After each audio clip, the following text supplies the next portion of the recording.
Epektibo ngayong December 1, ipatutupad na ng Department of Agriculture ang 120 pesos kada kilo na maximum suggested retail price ng imported na pula at puting sibuyas. Ang mga nagtitinda, umaalma. Balitang hatid ni Bea Pinlac. Kulang ang lasa ng ilang paborito nating ulam kapag wala ang isa sa mga pangunahing rekado na sibuyas. Pero nakakaiyak ngayon ang presyo nito. Dito sa Blumentritt Market, naglalaro sa 160 hanggang 300 pesos ang kada kilo ng pulang imported na sibuyas.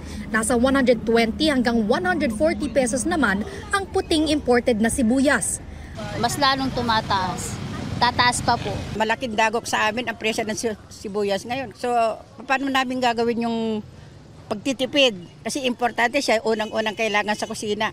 Para mapigilan ang lalong pagsipa ng presyo ng imported na sibuyas, epektibo simula ngayong araw ang 120 pesos kada kilo na maximum suggested retail price ng pula at puting sibuyas.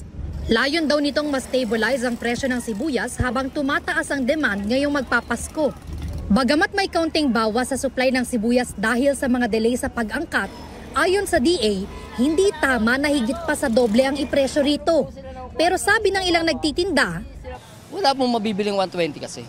Kahit po ikutin niya yung buong Divisoria, buong bilihan ng mga gulay, wala po siya makukuha 120 na puhunan. Wala po talaga mabibiling 120 sibuyas. Hindi po kaya. Kasi mataas po ang puhunan eh. Mahal nga po ang puhunan, hindi namin pwedeng ibenta, malulugi naman kami. Walang kita. Pati ang ilang mamimili, duda raw na may papatupad ang MSRP. Kahit may SRP po, hindi naman po sila sumusunod. Kailangan pong tiisin na lang ho.